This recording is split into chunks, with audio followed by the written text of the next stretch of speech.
everyone. Lesson number 14. Gifts of nature. Gifts of nature means प्रकृति के उपहार। कुछ चीज़ें प्रकृति पर पहले से ही हैं। जब आप बॉर्न हुए थे, जब आपके पेरेंट्स बॉर्न हुए थे, आपके फोरफादर्स बॉर्न हुए थे, वो तब भी थी। तो वो हैं गिफ्ट्स ऑफ नेचर, जो कि प्रकृति ने हमें कुछ उपहार दिए हैं। इनके बारे में हम इन चैप्टर में डिटेल में पढ़ेंगे। गेट सेट फटाफट वाली एक्टिविटी है why you need each of these. आपको ये गिफ्ट्स क्यों चाहिए? Air, water, sunlight, plants. You have to write because they are very important for our survival. So you can write the answers in detail. अच्छा, now let's begin the chapter. Nature has gifted us with many things. प्रकृति ने हमें कई उपहार दे रखे हैं, जैसे कि है air, already it is existing in environment. Water, पानी, sunlight, सूरज की रोशनी, soil, forest, plant, animal and minerals. To meet our daily needs. ये सब प्रकृति पर, अर्थ पर पहले से ही हैं और ये हमें नेचर ने दिए हैं, जिससे कि हम अपनी डेली की ज़रूरतें पूरी कर सकें। ये सब चीज़ें कहलाती हैं रिसोर्सेस। रिसोर्स क्या होती है? जो भी चीज़ आपके यूज़ की होती है वो एक रिसोर्स होती है। और resources that exist in nature, जो नेचर में पहले से ही रिसोर्सेज हैं, आपकी यूज़फुल चीज़ें हैं, उन्हें कहते हैं natural resources. So it means air, water, soil, forest, plants, animals and minerals. Minerals होते हैं जैसे आपके जो आपको ज़मीन से मिलते हैं, minerals, they are natural resources. Okay children, now conservation. अब एक इम्पॉर्टेंट टर्म है conservation. Is the wise and careful use of resource. Conservation का मतलब होता है जो रिसोर्स आपके हैं उसका ध्यानपूर्वक यूज़ करना। उसको आप कैसे यूज़ करते हो, उसको कंजर्व करो, उसे वेस्ट नहीं करना रिसोर्स को। It involves not only preventing wastage of resource. इसका मतलब होता है ना खाली रिसोर्स के वेस्ट को रोको, but also maintaining their quality, बल्कि उनकी क्वालिटी भी मेंटेन करो, क्योंकि these are so precious, we should not waste them. आपका एयर हो गई, वाटर हो गई, वाटर हो गया, सॉइल हो गया, फॉरेस्ट हो गया, इन सबको ह्यूमंस जो है अपनी एक्टिविटी से स्पॉइल कर रहे हैं, ख़राब कर रहे हैं, बर्बाद कर रहे हैं। तो it's our duty not to spoil them and to maintain their quality. सबसे पहले हम पढ़ेंगे फॉरेस्ट के बारे में डिटेल में। फॉरेस्ट होते हैं जंगल। आपको पता है जंगल जिसमें पेड़ ही पेड़ होते हैं, वहाँ पे बहुत सारे एनिमल्स भी रहते हैं, वो उनका घर होते हैं।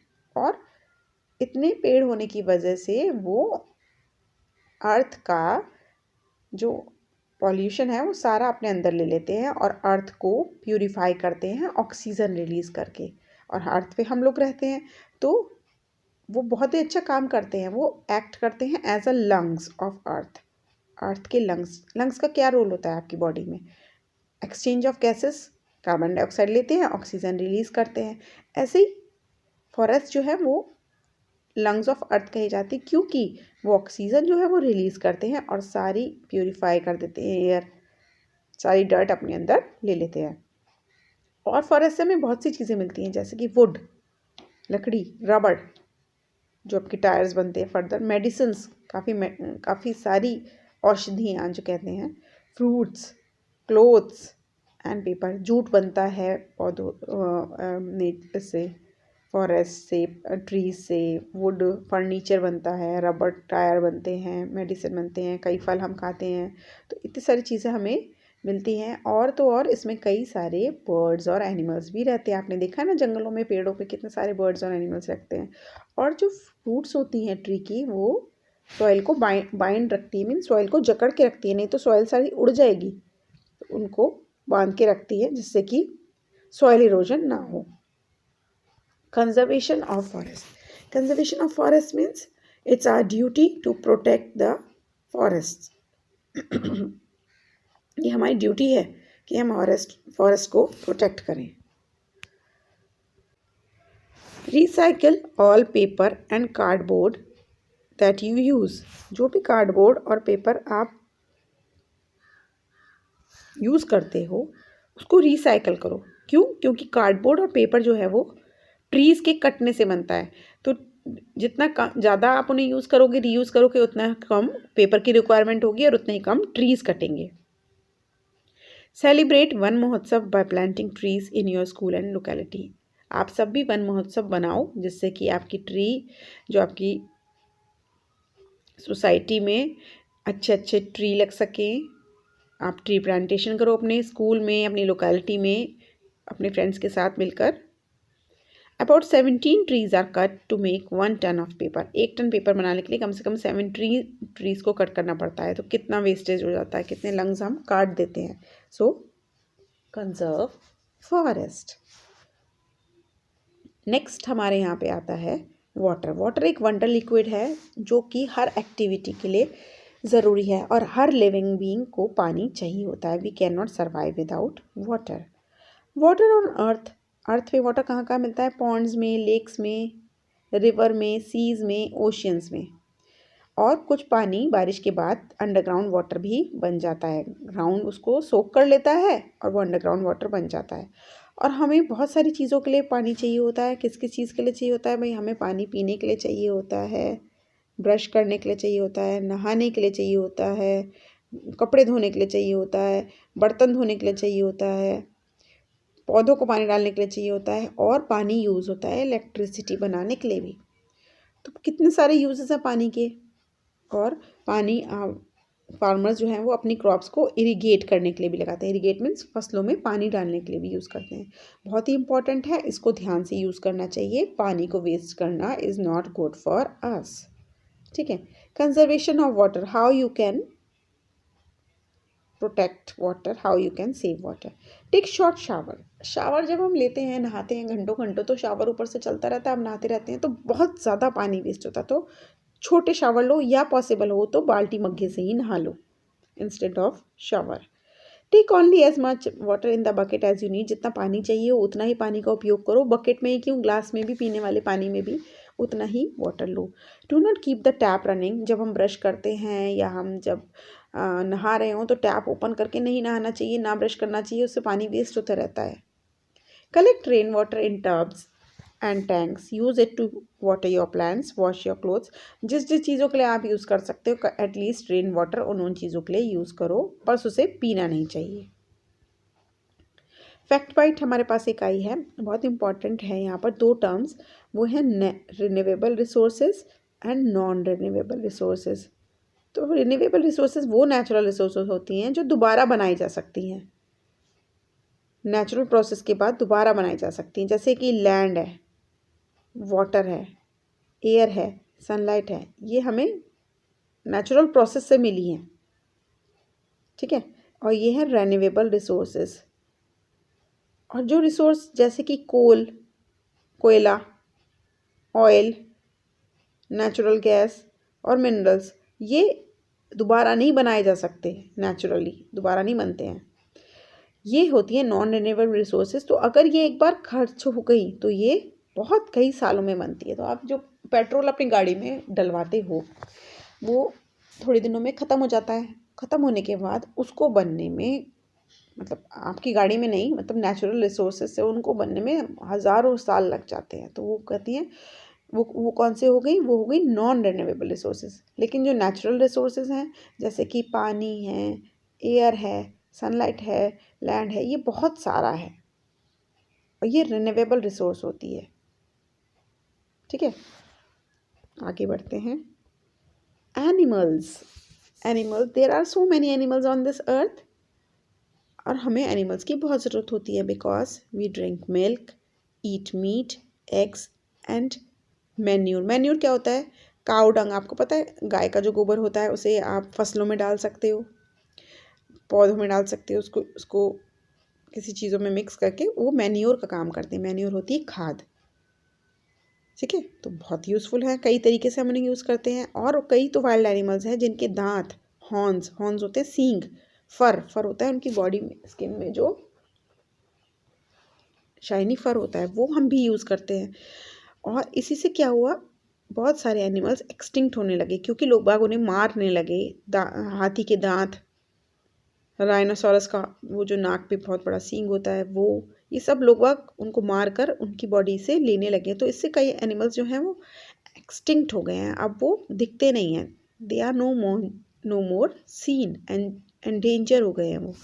तो इनमें से कुछ एनिमल्स के नाम हैं giant panda, royal Bengal tiger, they are endangered now, endangered, उनकी प्रजाति खत्म होती जा रही है।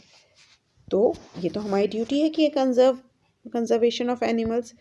सो इसीलिए हमारी गवर्नमेंट ने हंटिंग ऑफ एनिमल्स को बैन कर दिया है। पहले बड़ा होता था, राजा महाराजा हंटिंग करने निकल जाते थे, लेकिन अब हंटिंग गवर्नमेंट ने बैन कर दी। फिर भी कुछ लोग हंटिंग करते हैं।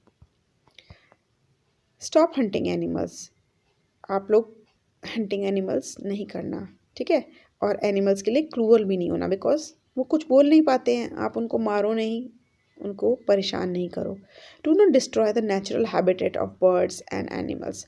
हम क्या करते हैं, पेड़ काट देते हैं, तो जो उनका घर होता है, जो उनका आसरा होता है बर्ड्स और कुछ एनिमल्स का, वो कटता जाता है, ख़त्म होता जाता है। So we should not destroy the natural habitat of birds and animals. उनका जो नेचुरल घराना है उसे बर्बाद नहीं करना चाहिए।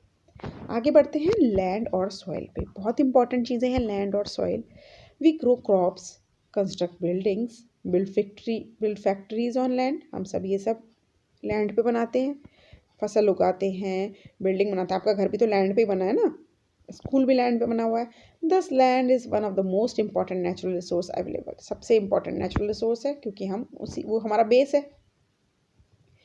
और जो अर्थ की सबसे ऊपर वाली लेयर है जिसमें पौधे उगते हैं, उसे कहते हैं सॉइल। तो सॉइल क्या होती है? Upper most layer of earth on which plants grow is called soil. It take thousands of years to form soil. Soil बनने में काफ़ी हज़ारों साल लग जाते हैं। Healthy soil is needed for the proper growth of plants. Plants की अच्छी ग्रोथ के लिए हेल्दी सॉइल चाहिए होती है, जिसमें काफ़ी सारे मिनरल्स होते हैं। आप खाद डालते हो पौधों में उनकी अच्छी ग्रोथ के लिए, क्योंकि सॉइल को फर्टाइल बनाना होता है। Sometimes the top layer of soil is blown और washed away by the action of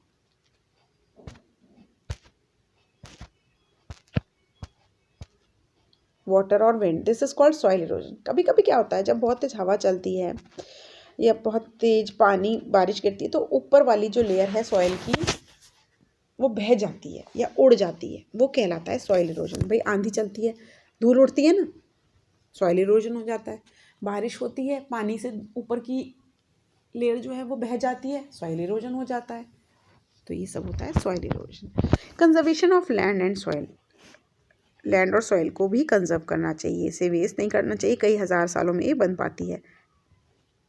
first point, कैसे कंजर्व करेंगे? Do not use chemical fertiliser. Chemical fertilisers जो होते हैं उन्हें नहीं यूज़ करेंगे, नेचुरल फर्टिलाइजर्स यूज़ करेंगे, जैसे कि काऊ डंग वाली खाद है या वर्मी कंपोस्ट है, वो सब यूज़ करो, ठीक है। Plant more trees to prevent soil erosion. जितना आप ट्रीज प्लांट करोगे, सॉइल इरोजन उतना ही कम होगा। क्यों? क्योंकि जो प्लांट की रूट्स होती हैं वो सॉइल को बाइंड करके रखती हैं, जकड़ के रखती हैं, जिससे कि सॉइल इरोजन नहीं हो पाता, ठीक है बेटा। अब नेक्स्ट आते हैं मिनरल्स पर। मैंने आपको बताया था मिनरल्स क्या होते हैं, जो अर्थ के सरफेस के नीचे होते हैं and is mostly found in the form of rocks. पत्थरों के रूप में हम उन्हें देखते हैं। इनमें से कुछ मिनरल्स होते हैं मेटालिक और कुछ होते हैं नॉन मेटालिक। अब ये मेटालिक और नॉन मेटालिक कौन से होते हैं? Metals obtain from minerals are use for making utensils, machines, furniture and wires. बहुत इंपॉर्टेंट है। जो मेटल मिनरल्स में से मिलते हैं और यूज़ करते हैं आप बर्तन बनाने को, मशीन बनाने के लिए। आपने देखा ना, मशीन, बर्तन, फर्नीचर और इवन जो तार होते हैं वो सब मेटल से बने होते हैं। वो मेटल कहाँ से मिलता है? मिनरल से बनता है, ठीक है। और metal like gold and silver are use to make jewellery. जो मेटल्स बहुत अच्छी फाइन क्वालिटी के होते हैं, जैसे गोल्ड और सिल्वर, उनसे ज्वेलरी बनती है।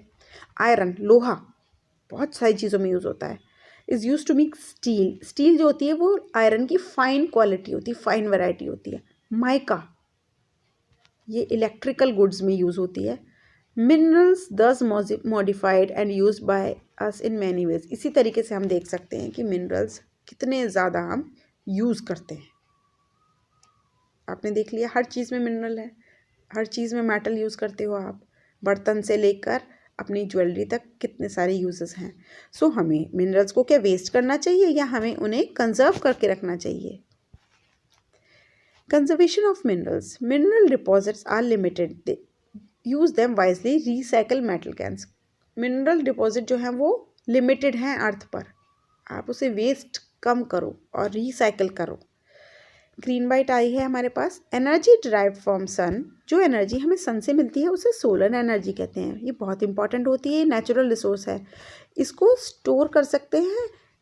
आजकल तो मोदी जी ने कई जगह लाइट लगवा दी, स्ट्रीट लाइट, जो कि दिन में रिचार्ज होती हैं सनलाइट से और रात को जल जाती हैं। और running cars and cooking, solar cooker आपने देखा होगा, सनलाइट में आप इसको रख दो, ये लाइट को एब्जॉर्ब करके आपका खाना भी बना देता है।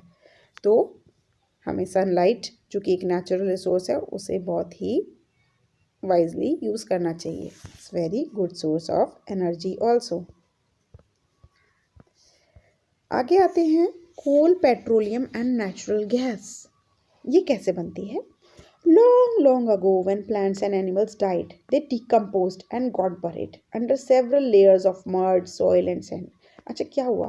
कई साल पहले जो कुछ जानवर मरे थे, पौधे भी मर गए थे, वो डिकम्पोज हो गए। डिकम्पोज मीन्स वो अर्थ में मिल गए। बड़ी बड़ी हड्डियाँ भी, स्किन भी सब अर्थ में मिलती चली जाती है और उनके ऊपर बहुत सारी मड, रॉक, सैंड, ये सब इकट्ठा होता चला जाता है, तो वो अंदर अंदर अंदर धंसते जाते हैं, है ना। सॉइल इरोजन से, आंधी से, तूफान से उनके ऊपर बहुत सारी लेयर आ जाती है, सॉइल की, मड की, रॉक की। तो वो नीचे धंसते गए, धंसते धंसते वो उनकी बॉडी का जो बोन्स थी, उनकी बॉडी जो थी वो अर्थ के अंदर ही मिक्स हो गई, सॉइल के अंदर ही, और उससे बना कोल, पेट्रोलियम और नेचुरल गैस। और वो सब हड्डियाँ कहलाती हैं फॉसिल फ्यूल्स। कई हज़ारों साल की बात है, एक आध साल की बात नहीं है, ये सब कहलाती हैं फॉसिल फ्यूल्स। और coal, petroleum, natural gas, fossil fuels. Fossil fuels are use to run vehicles. इन फॉसिल फ्यूल से क्या क्या चीज़ें करते हो? व्हीकल्स रन करते हो, पेट्रोल डालते हो ना। इंडस्ट्रीज में कोयला यूज़ होता है, इलेक्ट्रिसिटी बनती है, प्लास्टिक बनती है, फर्टिलाइज़र बनते हैं और पेंट बनते हैं। तो ये नेचुरल रिसोर्सेज तो बहुत इंपॉर्टेंट है, लेकिन ये नॉन रिन्यूएबल है। एक बार ख़त्म हो गई तो बनने में इनको कई हज़ारों साल लग जाएंगे। ये थोड़ी आप जानवर को मार दोगे, उसे दबाते जाओगे तो नहीं नहीं नहीं, ये नेचुरल प्रोसेस होता है, कई हज़ार साल इनको बनने में लगते हैं। ठीक है। कंजर्वेशन ऑफ एनर्जी रिसोर्सेज, अब हम डिस्कस करेंगे कि एनर्जी रिसोर्सेज को कैसे कंजर्व करो। जैसे आप नेचुरल रिसोर्स यूज़ करते हो, एलपीजी गैस होती है, natural gas, LPG liquefied petroleum gas, जो आपके सिलेंडर में भरी होती है, तो आप उसको वेस्ट करते जाते हो। तो प्रेशर कुकर यूज़ करो खाना बनाने के लिए। ओपन में खाना बनाओगे तो देर में गलेगा, प्रेशर कुकर में बनाओगे तो कम गैस लगेगी और खाना जल्दी बनेगा। देखो आप कोयले की खान कितनी अच्छी दिखाई है, इसमें कोयला ले जा रहे हैं, एक दिन में थोड़ी बन गया ये। एक्चुअली क्या है, बहुत साल लगते हैं कोयला और ये सब नेचुरल रिसोर्सेज बनने में। तो use pressure cooker, use coolers, air conditioners and heaters sparingly, कम यूज़ करो, जितना ज़रूरत हो उतना। Switch off lights and fans when not in use, जब ज़रूरत ना हो, ये सब एनर्जी ही तो है, तो कम से कम इन्हें बंद कर दो जब इन्हें यूज़ ना करना हो। टेलीविज़न को, कंप्यूटर को जब यूज़ ना हो बंद करो। CFL यूज़ करो, बहुत इंपॉर्टेंट टर्म है। CFL stands for compact fluorescent light. उससे क्या होता है, लेस इलेक्ट्रिसिटी लगती है। ट्यूब लाइट्स जो होती है ना, वो ज़्यादा इलेक्ट्रिसिटी लेती है, CFL कम वॉट की होती है, तो CFL यूज़ करो। रेफ्रिजरेटर को, फ्रिज को बहुत देर खोल के नहीं रखो, क्योंकि उसमें से एक तो ठंडक निकल जाती है और उसकी गैस भी लीक होती है। जब आप किसी ट्रैफिक सिग्नल पे वेट कर रहे हो तो कार को भी आप उस समय बंद कर दो, जिससे कि आपका पेट्रोल वेस्ट ना हो। Avoid short car journey, use public transport, ride और बाइसिकल और वॉक। कार की जर्नी को भी आप कम करो, अपना कम से कम पेट्रोल वेस्ट करो, वैसे भी पेट्रोल तो बहुत महंगा हो गया है। तो पब्लिक ट्रांसपोर्ट यूज़ करो, बाइसिकल यूज़ करो और वॉक करो। सेविंग फूड, खाना बचाओ। Take only as much food in your plate as you can eat, जितना खाना चाहिए उतना ही खाना लेना चाहिए। Do not throw away left over food, use it to feed birds, जितना खाना बच जाए उनको आप चिड़ियों को डाल दो, कुछ आपके पास जो डॉगीज़ हैं उन्हें डाल दो, काउस को डाल दो या कैट्स को डाल दो, ठीक है। और अपने पेरेंट्स से भी कहो कि कम से कम खाना बनाए, बहुत सारा बना के ना रख दें, ठीक है। So children, it is very important to use the natural resources wisely. Avoid wasting natural resources. Okay. Thank you.